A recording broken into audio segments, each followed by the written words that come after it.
Continuity का part 6 पढ़ाने वाले हैं। इसके पहले हम पार्ट 5 तक पढ़ा चुके हैं, ठीक है। जो भी स्टूडेंट पार्ट 5 तक नहीं देखें तो सबसे पहले पार्ट 5 तक देख लीजिए, और पार्ट 5 से जो हम एनसीईआरटी का एनालिसिस करा रहे हैं चैप्टर 5.1 का कंटिन्यूटी का, ठीक है, उसी को हम आगे बढ़ा रहे हैं पार्ट 6 में, ठीक है। तो देखिए, और जो भी स्टूडेंट को किसी प्रकार का डाउट होता है, ठीक है, किसी प्रकार का डाउट होता है क्वेश्चन में, ठीक है, ये समझ में नहीं आ रहा है, ठीक है, या कुछ भी अगर कुछ क्वेश्चन भी पूछना हो, ठीक है, तो या तो कमेंट सेक्शन में कमेंट कर सकते हैं, या तो ये व्हाट्सएप नंबर पे, ठीक है, इसे व्हाट्सएप पे भेज सकते हैं, नोट कर लीजिएगा, ठीक है। और दूसरा 8434200917, ठीक है, इसको नोट कर लीजिए।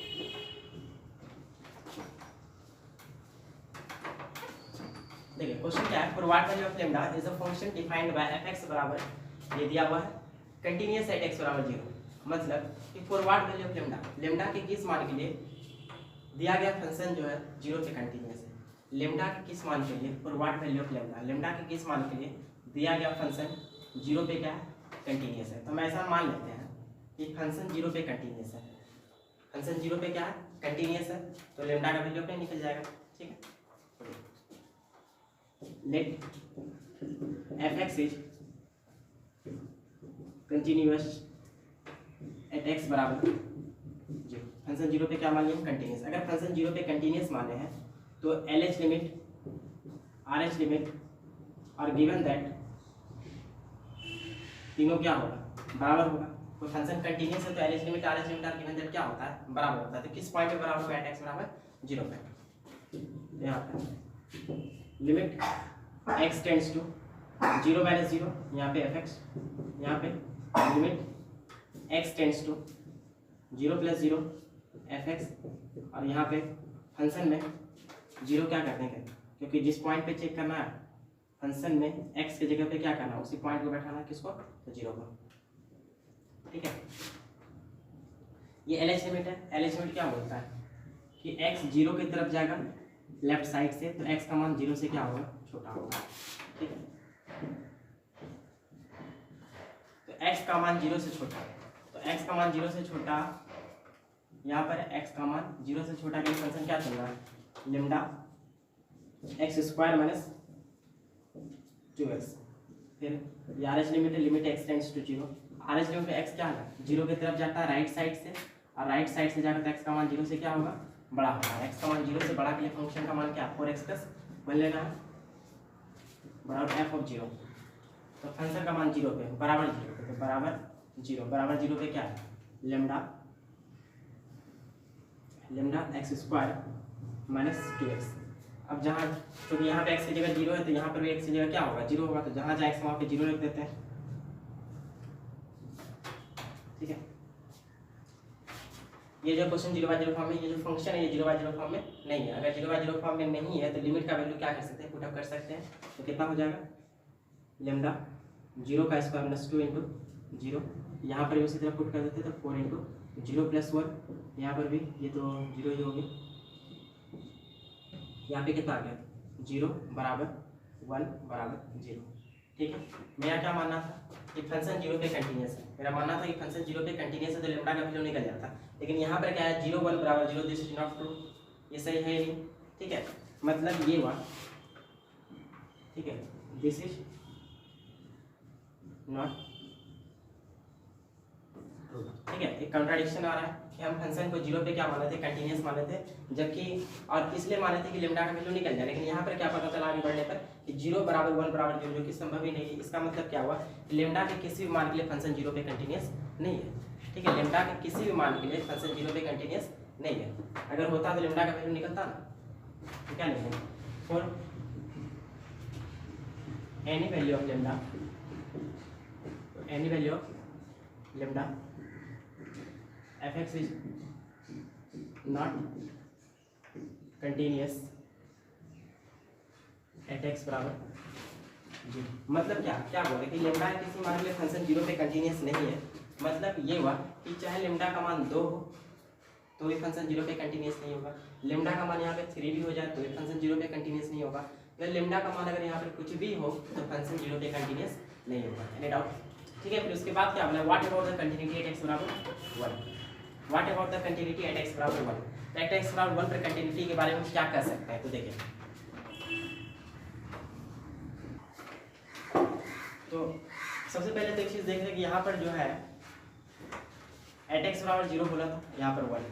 अब क्वेश्चन में देखें कि यहाँ पर अगर डाउटफुल पॉइंट का बात करें तो यहाँ पे डाउटफुल पॉइंट क्या है, 0 से छोटा या बराबर पे अलग है वैल्यू और 0 से बड़ा पे अलग वैल्यू, मतलब 0 यहाँ पे क्या है डाउटफुल पॉइंट, 0 के अलावा जो भी पॉइंट है वो डाउटफुल नहीं है, ठीक है। तो यहाँ पर हमको चेक करने बोल रहा है 1 पे, मतलब 1 डाउटफुल पॉइंट नहीं है। अगर 1 डाउटफुल पॉइंट नहीं है तो फंक्शन क्या होगा, 1 पे कंटिन्यूस होगा, ठीक है। हम यही ना बताएं कि जो भी पॉइंट डाउटफुल होता है उस पर हम कंटिन्यूटी चेक करते हैं, लेकिन जो पॉइंट डाउटफुल नहीं होता है उस पर फंक्शन हमेशा क्या होता है, कंटिन्यूस होता है। मतलब यहाँ पर अगर 1 जो है वो डाउटफुल पॉइंट नहीं है, since 1 is not a doubtful point, 1 जो यहाँ पे डाउटफुल पॉइंट नहीं है, ठीक है। जब 1 डाउटफुल पॉइंट नहीं है so f x is continuous at x बराबर क्या 1, मतलब फंक्शन अगर 1 अगर डाउटफुल पॉइंट नहीं है तो 1 पर हमेशा फंक्शन क्या होगा, कंटिन्यूअस होगा। इसका मतलब ये हुआ that is for any value of lambda, function जो होगा 1 पे कंटिन्यूअस होगा, लिम्डा के किसी मान के लिए फंक्शन 1 पे क्या होगा, कंटिन्यूअस होगा, ठीक है। That is for any value of lambda F x is continuous at x बराबर 1। ये जो हम सेंटेंस लिखे हैं इसको थोड़ा और तरीका और क्लियर करते हैं, ठीक है, कि for any value of lambda F x is continuous at x बराबर 1, लेकिन लेम्डा के किसी मान के लिए फंक्शन 1 पे क्या है, कंटिन्यूअस है। देखिए अगर हम बात करेंगे 1 पे कंटिन्यूटी चेक करना है, डिस्कस करना है कंटिन्यूटी अबाउट 1 के बारे में, तो हम क्या बोलेंगे, सबसे पहले तो यहाँ पर क्या है, यहाँ पर तो 1 नजर आ नहीं रहा, 0 नजर आ रहा है, ठीक है। तो सबसे पहले हम 0 ले लिए, फिर उसके बाद क्या ले लेते हैं 1, और 1 पर अगर कंटिन्यूटी का डिस्कस करना है तो एलएच लिमिट, आरएच लिमिट और गिवन दैट तीनों का जरूरत पड़ेगा, ठीक है। और एलएच लिमिट का अगर बात करें तो x 1 की तरफ टेंड्स करेगा लेफ्ट साइड से, तो x का मान 1 से क्या होगा, छोटा होगा, ठीक है। और अगर राइट साइड का बात करेंगे कि x tends to 1 from right, तो x का मान क्या होगा, 1 से बड़ा होगा, ठीक है। और गिवन दैट का बात करेंगे तो गिवन दैट का बात करेंगे तो क्या होगा, x बराबर 1 होगा। लेकिन इस तीनों स्थिति में ये हो गया एलएच लिमिट, ये हो गया एलएच लिमिट, ये हो गया आरएच लिमिट, और ये हो गया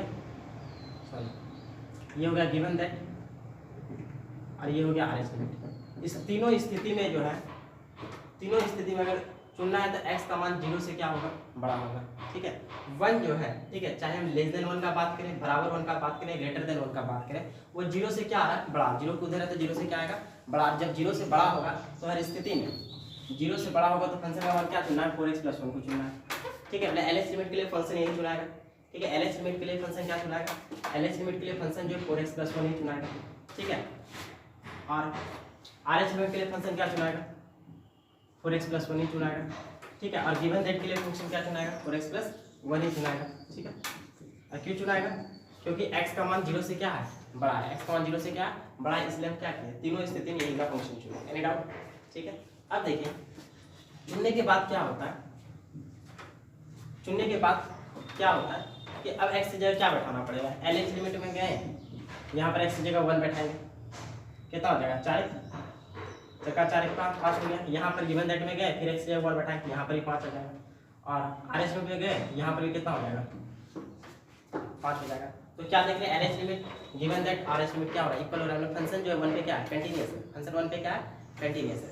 अब देखिए हम बोले कि फंक्शन का सिर्फ ये वाला वैल्यू चुन रहे हैं, ठीक है, फंक्शन का सिर्फ ये वाला वैल्यू चुन रहे हैं, ये वाला वैल्यू तो चुना रहा है, मतलब कि यहाँ पर लेम्डा से कोई फर्क नहीं पड़ रहा है कि लेम्डा का वैल्यू कुछ भी हो, लेम्डा का वैल्यू 2 हो, 3 हो, 4 हो, 5 हो, फंक्शन क्या होगा, कंटिन्यूअस होगा, क्योंकि इस पर डिपेंड फंक्शन नहीं करता है, ठीक है। मतलब 1 पर जब हम कंटिन्यूटी को डिस्कस कर रहे हैं, ठीक है, तो इस पर डिपेंड नहीं कर रहा है, इस वाले फंक्शन पर डिपेंड नहीं कर रहा है, ठीक है। डिपेंड कर रहा है तो किस पे, नीचे वाले पे कर रहा है, ठीक है। इसलिए लेम्डा का वैल्यू कुछ भी हो तो फंक्शन 1 पे क्या होगा, कंटिन्यूअस होगा, ठीक है। तो इसलिए हम ये सेंटेंस में लिखें कि for any value of lambda F x is continuous at x बराबर 1, ठीक है। अगर ये पूछा जाए कि how many value of lambda, lambda का कितना वैल्यू संभव है, लेम्डा का कितना वैल्यू संभव है, ठीक है। तो हम क्या बोले, एक भी रखेंगे तो भी फंक्शन कंटिन्यूस होगा 1 पे, दो भी रखेंगे तो भी फंक्शन 1 पे कंटिन्यूस होगा, तीन भी रखेंगे तो भी होगा, -1 भी रखेंगे तो भी फंक्शन कंटिन्यूस होगा 1 पे। ठीक है, मतलब ये हुआ कि for many value of lambda f(x) is continuous at x around 1। ठीक है, तो कितना वैल्यू संभव है, many value of lambda is possible are possible. ठीक है, क्वेश्चन नोट कर लीजिए। देखिए स्टूडेंट, ये जो क्वेश्चन है वो ग्रेटेस्ट इंटीजर फंक्शन पर है। ठीक है, तो हम लेक्चर नंबर 4 में जब कंटिन्यूटी का पार्ट 4 पढ़ा रहे थे तो उस समय हम ग्रेटेस्ट इंटीजर फंक्शन के बारे में डिस्कस कर दिए थे। ठीक है, ग्राफिकली डिस्कस कर दिए थे और मैथमेटिकली भी किए थे, तो उसको जाके उस वीडियो को पहले आप देख लीजिए। ठीक है, तो इससे क्या होगा कि ज़्यादा आपको समझ आएगा ये वाला वीडियो। ठीक है, तो देखिए यहाँ पर जो है ये डिनोट करता है ग्रेटेस्ट इंटीजर फंक्शन, जिसका मतलब क्या होता है, लेस देन या equal to x. Less than equal to x मतलब ये हुआ कि अगर इसके अंदर 4.8 है तो क्या आएगा 4, बड़ा नहीं आएगा। ऐसा नहीं कि 5 के नज़दीक है तो 5 लिख देंगे, नहीं, छोटा लिखना। और इससे निकलने वाला, एक बात ध्यान रखना कि इससे निकलने वाला हमेशा एक इंटीजर होता है। ठीक है, अब इंटीजर इसके बगल में क्या, या तो एक 4 है, एक क्या है 5 है, तो हम लिखेंगे क्या, लेस देन और इक्वल टू एक्स। ठीक है, बड़ा नहीं लिखना। तो 4.8 से छोटा कौन हो गया, 4 हो गया। 4.999 भी रहेगा तो क्या लिखेंगे, 4 लिखेंगे। ठीक है, 4.2 भी रहेगा तो क्या लिखेंगे, 4.23 भी रहेगा तो 4 लिखेंगे। ठीक है, समझ आ रहा है। मतलब ये हुआ कि अगर कोई इंटीजर है 4, ठीक है, अगर कोई इंटीजर 4 है, उसमें अगर हम 0.1 जोड़ते हैं तो कितना आता है 4.1 और 4.1 लिखा तो क्या लिखाएगा, 4 ही लिखाएगा। ठीक है,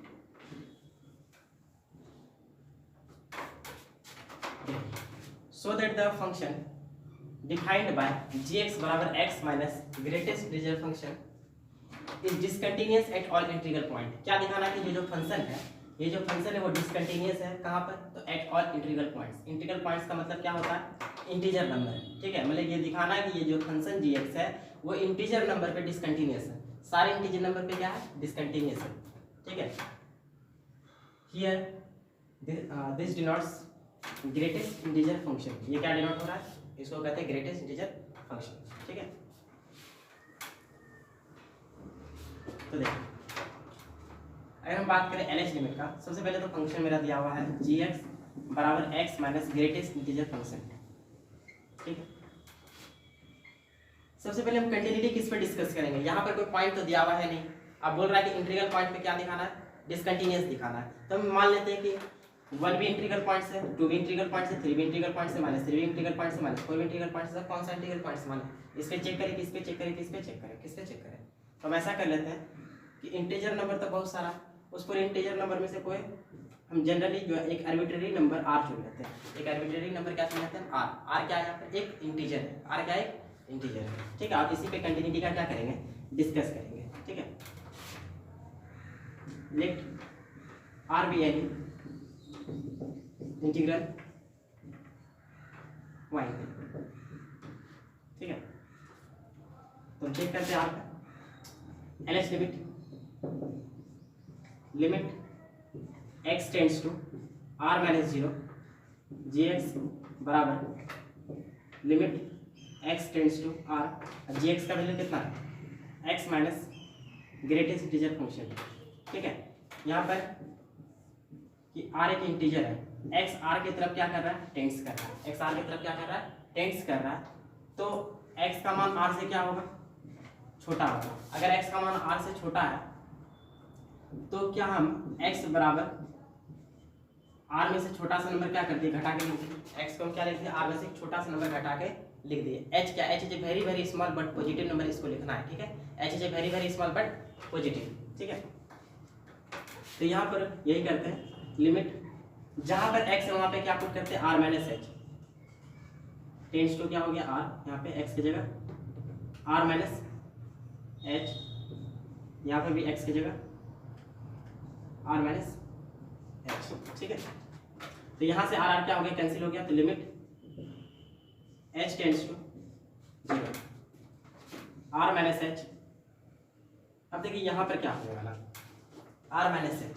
ठीक है, r माइनस एच मतलब कि अगर हम r माने इंटीजर है, सपोज कीजिए कि r की जगह हम 5 ही रखते हैं, आर एक इंटीजर है, मान लीजिए कि आर की जगह क्या है 5 और एच क्या very very small positive number, ठीक है। तो मान लेते हैं ये 0.1 है, ये 0.2 0.001 इस तरह का कोई नंबर होगा, ठीक है।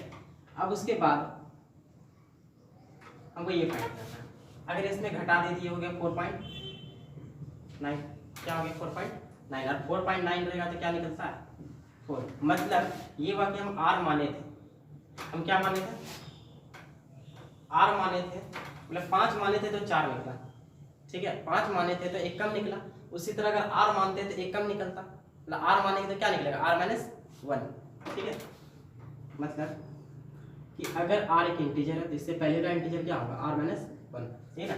5 माने थे तो 4 निकला, आर मानेंगे तो क्या निकलेगा आर माइनस 1 निकलेगा, ठीक है। तो इससे बाहर हो जाएगा तो क्या हो जाएगा आर माइनस 1, ठीक है। अब इसके जगह क्या बैठा देते हैं 0 बैठा सकते हैं, ये पहले घटा देते हैं,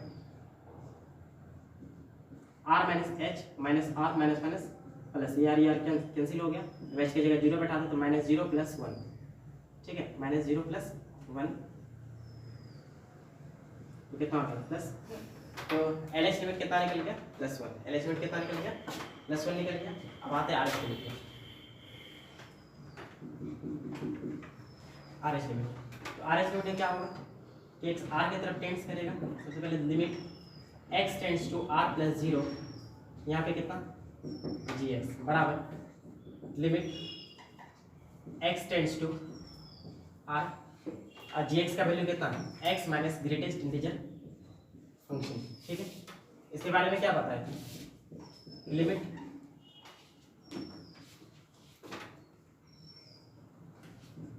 x r की तरफ जाएगा किधर साइड से राइट साइड से, x r की तरफ किधर साइड से जाएगा राइट साइड से जाएगा, ठीक है। और अगर राइट साइड से जाएगा तो x का मान r से क्या होगा बड़ा होगा, और x का मान अगर r से बड़ा है तो हम लिख सकते हैं r प्लस क्या h, where h is a very very small but positive number, where h is a very very small but positive number, इस चीज को आपको लिख लेना है। तो जहां पर x है वहां पे r प्लस क्या लिखेंगे h, तो यहाँ पर x है, यहाँ पर x है तो यहाँ पे क्या लिखेंगे r plus h tends to r, यहाँ पर भी x की जगह कितना लिख दिया r प्लस h, यहाँ पर कितना लिख दिया r प्लस h, ठीक है। लिमिट ये r कैंसिल हो गया, limit h tends to 0 r plus h, और यहाँ पर देखिए क्या होगा r प्लस h, r एक इंटीजर, मान लीजिए कि r एक इंटीजर है तो 5 मान लेते हैं, ठीक है। और h कोई छोटा सा नंबर 0.1 तो कितना होगा 5.1, और 5.1 रहेगा तो क्या लेंगे 5, ठीक है। मतलब 5 था तो 5 ही निकल रहा है, 5 था तो क्या निकल रहा है 5 ही निकल रहा है। उसी तरह r रहेगा तो क्या निकलेगा r ही निकलेगा, मतलब r में से अगर छोटा सा नंबर जोड़ देते हैं, ठीक है, r में से छोटा सा नंबर जोड़ देते हैं तो r.1 r.2 r.23 इस तरह का कोई नंबर आएगा, ठीक है। तो लेना क्या है r, ठीक है। देखिए अगर 4.23 इस तरह से रहेगा तो क्या लेंगे 4 लेंगे, 2.25 रहेगा तो क्या लेंगे 2 लेंगे, उसी तरह बोल रहे हैं कि r.23 इस तरह का कोई नंबर आएगा तो क्या लेंगे हम r लेंगे, ठीक है। तो यहाँ पे हम क्या ले लिए r ले लिए, तो limit h tends to 0 r plus h minus r, तो ये r कैंसिल हो गया, अब h की जगह 0 बैठा सकते हैं, बैठा दिए। तो यहाँ पे क्या देख रहे हैं कि LH लिमिट RH लिमिट बराबर नहीं आ रहा है, ठीक है। LH limit does not equal to RH limit, ठीक है। तो फंक्शन कंटिन्यूअस हुआ क्या नहीं हुआ, ठीक है। इसलिए gx is not continuous, not continuous कितना fx बराबर r, मतलब r हम कोई भी इंटीग्रल पॉइंट्स माने थे, कोई भी इंटीजर नंबर माने थे, उस पर फंक्शन कंटिन्यूअस ना निकला, मतलब ये हुआ कि फंक्शन किसी भी इंटीग्रल नंबर पर किसी भी इंटीग्रल पॉइंट पे फंक्शन कंटिन्यूअस नहीं होगा, ठीक है। दैट इज सिंस, ये एक चीज लिख देना है, since r be any integral points, r क्या कोई integral point on which fx is discontinuous, on which fx is, जिस पर फंक्शन क्या निकल गया डिसकंटिन्यूअस निकला, ठीक है। इसलिए कह सकते हैं कि फंक्शन किसी भी इंटीग्रल पॉइंट पे क्या होगा डिसकंटिन्यूअस होगा, hence gx is discontinuous, hence gx is discontinuous at all integral point, at all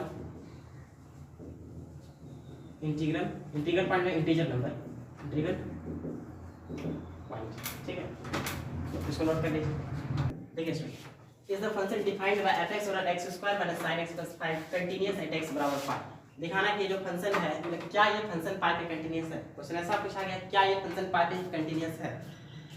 तो देखिए सबसे पहले ये बताइए कि ये पॉलिनोमियल फंक्शन है, x स्क्वायर एक पॉलिनोमियल फंक्शन, और पॉलिनोमियल फंक्शन हमेशा क्या होता है, पॉलिनोमियल फंक्शन हमेशा कंटीन्यूअस होता है, ठीक है। sin x फंक्शन हमेशा क्या होता है, कंटीन्यूअस होता है, ठीक है। और उसके बाद क्या है 5 है, उसके बाद क्या है 5, ठीक है। 5 एक कांस्टेंट फंक्शन, ये भी हमेशा क्या होता है कंटीन्यूअस, ये भी कंटीन्यूअस, ये भी कंटीन्यूअस, ये भी कंटीन्यूअस। तो अगर कोई फंक्शन कंटीन्यूअस है, अगर कोई फंक्शन कंटीन्यूअस हो तो उसका एडिशन कंटीन्यूअस होता है, मतलब कि दो या दो से ज़्यादा फंक्शन अगर कंटीन्यूअस होता है तो उसका जोड़ भी क्या होता है कंटीन्यूअस, उसका डिफरेंस भी कंटीन्यूअस, उसका प्रोडक्ट भी कंटीन्यूअस, उसका डिवाइड भी क्या होता है कंटीन्यूअस होता है, ठीक है। मतलब कि अगर दो फंक्शन है, सपोज कीजिए कि f(x) and g(x) are two continuous function, f(x) और g(x), f(x) and g(x) to continuous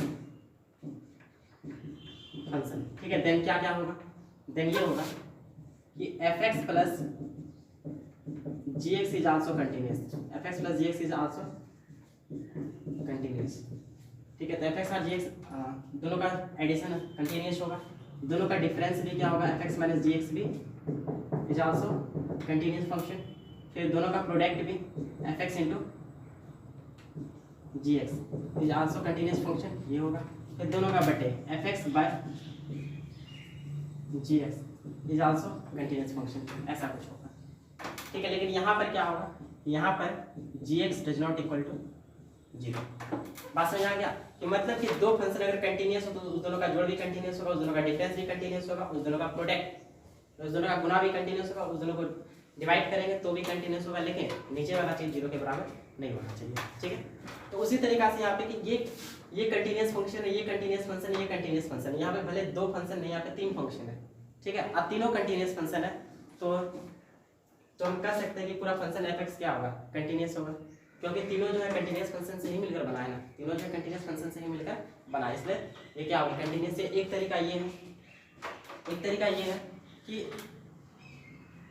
limit x tends to pi f(x) बराबर क्या करें f पाई, अगर ये भी हो गया तो फंक्शन क्या बोलते हैं कंटीन्यूअस। चलिए ये चीज देख लेते हैं, limit x tends to pi f(x) का वैल्यू कितना है x square minus sin x plus 5, ठीक है। और इधर f पाई निकालते हैं, f पाई कितना हो गया, तो जहाँ x है वहाँ पे क्या बैठा देंगे पाई बैठा देंगे, तो pi square minus sine pi plus 5, ठीक है। तो पाई स्क्वायर और साइन पाई का वैल्यू कितना होता है 0 होता है, प्लस 5, तो कितना हो गया पाई स्क्वायर प्लस 5। और यहाँ पर x से पाई बैठा देते हैं क्योंकि क्वेश्चन जो है फंक्शन जो है 0/0 फॉर्म में नहीं है, क्या नीचे जो है 1 है, इसलिए जो फंक्शन है ये 0/0 फॉर्म में नहीं है। अगर फंक्शन 0/0 फॉर्म में नहीं होता तो वहाँ पर लिमिट का वैल्यू पुट अप कर सकते हैं, तो बैठा दिए x जब पाई, यहाँ पर भी पाई प्लस 5, तो कितना हो गया पाई स्क्वायर साइन पाई का वैल्यू कितना हो गया 0 प्लस 5, ठीक है। तो पाई स्क्वायर प्लस कितना हो गया 5, तो इसको नोट कर लीजिए फिर,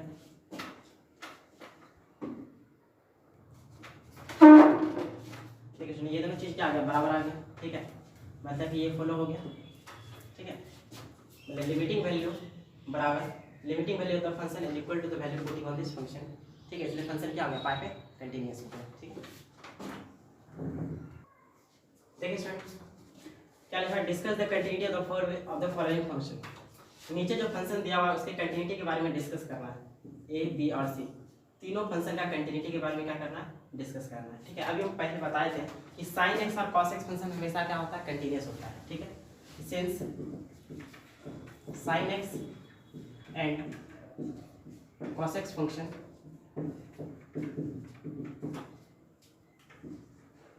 आर ऑलवेज कंटिन्यूअस, ठीक है। इस sin x और cos x फंक्शन जो होता है वो हमेशा कंटिन्यूअस होता है, इसलिए दोनों का जोड़ क्या होगा कंटिन्यूअस होगा, दोनों का डिफरेंस भी क्या होगा कंटिन्यूअस होगा, ठीक है। Then their addition is also then their addition is also continuous, ठीक है। Their difference is also continuous, their product is also continuous, ठीक है। हो गया, समझ आ गया? नोट कर लीजिए। देखिए इस सवाल को बनाने से पहले हम कुछ बताना चाहते हैं, इसको नोट कीजिएगा कि साइन एक्स बराबर अगर 0 हो, ठीक है, तो साइन एक्स का वैल्यू 0 कब होता है? एक तो जानते हैं कि 0 डिग्री पे 0 होता है, ठीक है। क्या और वैल्यू पे 0 हो सकता है? तो जनरल सॉल्यूशन पे अगर हम आए तो x बराबर n पाई, साइन एक्स का वैल्यू अगर 0 हो तो x बराबर क्या निकलता है? n पाई। मतलब ये हुआ कि साइन n पाई का वैल्यू कितना होता है? साइन n पाई का वैल्यू कितना होता है? 0 होता है। मतलब यहाँ पर जो n है वो एक इंटीजर है, यहाँ पर n क्या है? इंटीजर है। इंटीजर यहाँ पर पॉजिटिव भी हो सकता है, इंटीजर क्या हो सकता है? नेगेटिव भी हो सकता है। तो साइन n की जगह 1 बैठा देंगे, कितना होगा? साइन 1 पाई, तो भी 0 होगा। n की जगह 2 रहे तो साइन 2 पाई भी 0, साइन 3 पाई भी 0, साइन 4 पाई भी 0, ठीक है। इस तरीका से क्या होगा? साइन n पाई तक क्या होता है? 0 होता है। उसी तरीका से अगर माइनस भी अगर बात करें तो साइन माइनस पाई भी क्या होता है? 0। साइन माइनस 3 पाई भी क्या हो गया? 0। आई होप कि क्लियर हुआ होगा, ठीक है। उसी तरीका से अगर cos x का बात करें, cos x का बात करें तो cos x बराबर जो 0 होता है, cos x बराबर जो 0 होता है वो x बराबर 2n + 1 पाई/2 पे होता है। मतलब कि cos 2n + 1 पाई/2 मतलब ऑड मल्टीपल ऑफ पाई/2 = 0। ऑड मल्टीपल ऑफ पाई/2 का मतलब है कि यहाँ पर जो भी नंबर आएगा ऑड नंबर आएगा, ठीक है। 1 पाई/2 या 3 पाई/2 या 5 पाई/2 या 7 पाई/2, ठीक है। अगर हम n की जगह 0 बैठा देते हैं, यहाँ पर n का एक इंटीजर है, n क्या है यहाँ पर? ये जो n एक इंटीजर है, ठीक है। तो अगर हम n की जगह 0 बैठा देते हैं तो कितना होगा? पाई/2 आ जाएगा। cos पाई/2 का मान हम जानते हैं 0 होता है, ठीक है। और n की जगह 1 बैठाते हैं तो कितना हो गया? 3 पाई/2, ये भी कितना हो गया? 0 हो गया। उसी तरीका से n की जगह अगर 2 बैठा देंगे तो फिर कितना आ जाएगा? 5 पाई/2। तो यहाँ पर एक स्पष्ट रूप से नजर आ रहा है कि हमेशा यहाँ पे क्या आ रहा है? Odd number. 1 पाई/2, 3 पाई/2, 5 पाई/2, इसी तरह 7 पाई/2, ठीक है। माइनस में भी हो सकता है, ठीक है, माइनस में भी हो सकता है, ठीक है। तो इस सारा का वैल्यू कितना निकल रहा है? मतलब cos ऑड मल्टीपल ऑफ पाई/2 क्या होता है? 0 होता है, ठीक है। और अगर जनरल का बात करें तो अगर cos x का वैल्यू 0 है तो x की जगह क्या लेना है? 2n + 1 पाई/2। cos x का वैल्यू अगर 0 है तो x की जगह क्या लेना है? 2n + 1 पाई/2, ठीक है। और sin x का वैल्यू 0 है तो x की जगह क्या लेना है? n पाई, ठीक है। ये क्लियर हुआ? अब देखिए इसको हम डिस्कस करते हैं। सबसे पहले तो हम ये बताना चाहते हैं कि साइन और कॉस फंक्शन, ठीक है, इसका मतलब क्या हो गया? cos x मान लेते हैं, cos सेकंड है तो इसको cosec x मान लेते हैं, ठीक है। सेकंड है तो ये क्या हो गया? sec x, और कोटेंजेंट है तो ये क्या हो गया? cot x। और हमको पहले बताया है कि sin x और cos x function is always continuous function. sin x function और cos x function are always continuous function. ये दोनों फंक्शन जो होता है वो हमेशा कंटीन्यूअस होता है, ठीक है। तो इसके बारे में डिस्कस नहीं करना, ठीक है। लिख देना कैसे? sin x cos x function is always continuous function. क्यों continuous function? Because it is well defined, sorry, because it is defined at all points, ठीक है। मतलब कि x की जगह कुछ भी वैल्यू बैठा दे, x की जगह कुछ भी बैठा दे, ठीक है, तो फंक्शन क्या होगा? डिफाइंड होगा। डिफाइंड है तो फंक्शन क्या होगा? कंटीन्यूअस होगा, ठीक है। तो sin x और cos x फंक्शन को अगर कंटीन्यूअस दिखाना है तो इसी तरीका से किया जाता है, ठीक है। और रहा बात cosec x का, sec x का और cot x का, देखिए इसको कैसे करते हैं। तो सबसे पहले इसको आप नोट कर लिए। देखिए स्टूडेंट, यहाँ पे sin x और cos x को स्पष्टता समझाने के लिए, देखिए दोनों का कंटिन्यूटी को स्पष्टता समझाने के लिए हम दोनों का ग्राफ बनाते हैं, ठीक है। तो देखिए ये है cos x का ग्राफ। cos 0 का मान कितना होता है? 1 होता है। cos पाई/2 का मान कितना होता है? 0 होता है। cos पाई का मान कितना होता है? -1 होता है। फिर cos 3 पाई/2 का मान क्या होता है? 0 होता है। फिर cos 2 पाई का मान कितना होता है? 1 होता है, ठीक है। जहाँ पर ग्राफ जो है x एक्सिस को इंटरसेक्ट कर रहा है, जहाँ ग्राफ x एक्सिस को इंटरसेक्ट कर रहा है वहाँ पर cos x का मान क्या होगा? 0। एक पाई/2 पर और एक 3 पाई/2 पर और एक फिर आगे जाकर तो देखिए उसी तरीका। और यहाँ पर हम देख रहे हैं कि ग्राफ जो है यहाँ से यहाँ तक कहीं पर ग्राफ ब्रेक हो रहा है, तो इसका ग्राफ जो आगे भी इसी तरीका से क्या होगा? चलता जाएगा। ग्राफ कहीं पे ब्रेक नहीं हो रहा है। तो हम जब फर्स्ट पार्ट पढ़ा रहे थे, लेक्चर का कंटिन्यूटी का जब पार्ट 1 पढ़ा रहे थे, वहाँ पर ही बताए थे कि अगर ग्राफ ब्रेक नहीं होगा तो फंक्शन कंटिन्यूअस होगा। तो यहाँ पर ग्राफ ब्रेक हो रहा है, नहीं हो रहा है, फंक्शन क्या होगा? कंटिन्यूअस। इसलिए बोलते हैं cos x function is always continuous function. उसी तरह sin x में आते हैं तो sin 0 कहाँ पे हो रहा है? एक तो जहाँ x एक्सिस को इंटरसेक्ट कर रहा है, एक 0 पे, एक पाई पे, एक 2 पाई पे, ठीक है, समझा। और कहीं पे क्या ग्राफ पाई/2 पे कितना है? 1 है। पाई/2 पे कितना है? 1। 3 पावर 2 पे कितना -1। ठीक है, तो यहाँ पर भी ग्राफ से क्लियर हो रहा है कि ग्राफ कहीं पे ब्रेक नहीं हो रहा है, ग्राफ कहीं पे ब्रेक नहीं हो रहा है। ग्राफ अगर ब्रेक नहीं होता फंक्शन क्या होगा, कंटीन्यूअस होगा। ठीक है, इसलिए बोलते हैं कि sin x फंक्शन और cos x function is always continuous function. बात समझ आ गया? ठीक है, तो अब देखिए, तो अब cosecant है, मतलब cosec x का हम मान लेते हैं कि लेट, इसके बारे में बता रहे हैं। ठीक है, लेट fx बराबर cosec x। ठीक है, क्या हम cosec x को 1/sin x लिख सकते हैं? cosec x को 1/sin x लिख सकते हैं। ऊपर में कांस्टेंट फंक्शन, नीचे में क्या है, sin x है। कांस्टेंट फंक्शन हमेशा कंटीन्यूअस होता है, sin x फंक्शन भी हमेशा कंटीन्यूअस होता है, तो दोनों का बटे भी क्या होगा, हमेशा कंटीन्यूअस होगा। लेकिन एक बात का ध्यान देना है कि नीचे वाला फंक्शन 0 के बराबर नहीं होना चाहिए। नीचे वाला अगर 0 के बराबर हुआ तो फंक्शन क्या होगा, डिसकंटीन्यूअस होगा। क्या नीचे वाला 0 के बराबर नहीं होता है? होता है। क्या sin x 0 होता है कि नहीं होता है? होता है। तो यही देखना है कि किस पर sin x 0 होता है, किस पर sin x 0 होता है, उस पर फंक्शन ये क्या हो जाएगा, अनडिफाइंड हो जाएगा। ठीक है, और अनडिफाइंड होगा तो फंक्शन क्या हो जाएगा, डिसकंटीन्यूअस हो जाएगा। ठीक है, तो देखिए यहाँ पे लिखना है सिंस sin x बराबर 0, sin x का वैल्यू 0 कब होता है, x बराबर n पाई। ठीक है, मतलब यहाँ पर अगर n पाई होगा, n पाई का मतलब क्या है, पाई होगा, 2 पाई होगा, 3 पाई होगा, 4 पाई होगा, 5 पाई होगा, मतलब n पाई हुआ, sin का मान अगर n पाई हुआ तो ये क्या हो जाएगा, अनडिफाइंड हो जाएगा। fx क्या हो जाएगा, अनडिफाइंड। ठीक, अनडिफाइंड और कंटीन्यूअस नहीं होगा। ठीक है, लिखना है कि fx is undefined at x बराबर n पाई। ठीक है, सो fx is continuous for all x।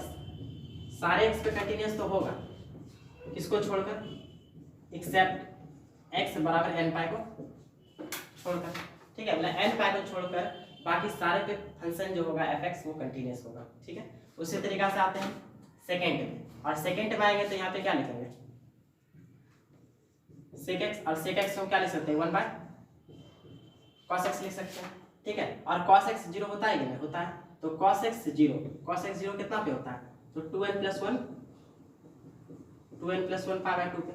ठीक ना, मतलब कि अगर यहाँ पे 2n + 1 π/2 हुआ तो fx अनडिफाइंड हो जाएगा। 2n + 1 π/2 का मतलब क्या है, cos π/2 होगा, या cos 3 π/2 होगा, या cos 5 π/2, या cos 7 π/2। ठीक है, इस तरह का होगा तो फंक्शन क्या हो जाएगा, अनडिफाइंड हो जाएगा। मतलब कि fx is undefined at x बराबर 2n + 1 π/2। और बताएं कि जिस पर अनडिफाइंड है फंक्शन उस पर कंटीन्यूअस नहीं होगा, इसलिए fx is continuous for all x। सारे x पे कंटीन्यूअस तो होगा, सारे x पे कंटीन्यूअस तो होगा एक्सेप्ट 2n + 1 π/2। ठीक है, चूंकि इस पर अनडिफाइंड है तो उस पर कंटीन्यूअस नहीं होगा। आई होप क्लियर हुआ होगा। उसी तरीका से cot x में आएंगे, cot x हम क्या लिख सकते हैं, cos x बाय कितना, sin x। अब नीचे वाला चीज 0 नहीं होना चाहिए, नीचे वाला चीज 0 नहीं होना चाहिए, मतलब क्या होगा, क्या नीचे वाला 0 होता है, क्या होता है, तो sin x 0 कितना पे होता है, x बराबर n पाई पे होता है। तो fx इज अनडिफाइंड, मतलब यहाँ पर अगर n पाई हुआ, sin n पाई हुआ तो क्या होगा, fx अनडिफाइंड हो जाएगा। n पाई मतलब sin पाई, sin 2 पाई, sin 3 पाई हुआ तो ये आएगा 0, ये क्या आएगा 0। अब ऊपर अगर कुछ भी रहा, नीचे 0 रहे तो अनडिफाइंड होता है कि नहीं होता है, हो जाता है। तो fx अनडिफाइंड होगा जब x का मान क्या होगा, n पाई। ठीक है, वही लिखे fx is undefined at x बराबर n पाई। ठीक है, मतलब फंक्शन सारे पे कंटीन्यूअस होगा, फॉर ऑल x पे कंटीन्यूअस होगा, किसको छोड़कर, तो n पाई को छोड़कर। Any doubt? ठीक है, उसी तरीका से अगर हम 10x का बात करते हैं, उसी तरीका से अगर हम 10x का बात करते हैं तो sin x बाय कितना होता, sin x by cos x होता। तो इस बार किसको देखते हैं कि नीचे वाला चीज 0 नहीं होना चाहिए, तो cos x पहले 0 होता किस पर है, cos x 0 जो होता है ऑड मल्टीपल ऑफ कितना पे होता है, ऑड मल्टीपल ऑफ π/2। ठीक है, इसलिए fx is undefined eight 2n + 1 π/2। मतलब fx जो होगा अनडिफाइंड होगा 2n + 1 π/2 पे। मतलब fx जो होगा अनडिफाइंड कितना होगा, 2n + 1 π/2 पे, मतलब cos π/2 पे, cos 3 π/2 पे, cos 5 π/2 पे, इस पे fx क्या होगा, अनडिफाइंड होगा। और जिस पर अनडिफाइंड होगा उस पर फंक्शन क्या होगा, डिसकंटीन्यूअस होगा, बाकी सब पर कंटीन्यूअस होगा। वही लिखे हैं कि सो fx is continuous for all x except x बराबर 2n + 1 π/2, वेयर n क्या है, इंटीजर है, लिख देना n क्या है, इंटीजर। आई होप कि ये क्लियर हुआ होगा। ठीक है, तो इसको पहले नोट कर लीजिए। स्टूडेंट आज इस वीडियो को यहीं तक रहने देते हैं, ठीक है, फिर नेक्स्ट वीडियो में आएंगे। स्टूडेंट एक चीज़ हम बताना चाहते हैं कि हम इन्वर्स ट्रिग्नोमेट्री फंक्शन जो ख़त्म कर चुके हैं तो उसका आप वीडियो देख लीजिएगा। ऐसा नहीं कि और वो वीडियो हम नहीं डालेंगे, ठीक है, और अपडेटेड क्वेश्चन जो होगा हम उसको हम डालते रहेंगे, ठीक है, इन्वर्स ट्रिग्नोमेट्री का और अपडेटेड क्वेश्चन सब हम डालते रहेंगे। और किसी भी तरह का कन्फ्यूजन हो, ठीक है, किसी तरह का डाउट हो या कमेंट कर सकते हैं कमेंट बॉक्स में जाके, या हम व्हाट्सअप नंबर पहले ही प्रोवाइड कर दिए हैं, ठीक है, इसी वीडियो के स्टार्ट में प्रोवाइड कर दिए हैं, उस पर आप भेज सकते हैं, ठीक है, तो डाउट को सॉल्यूशन करें।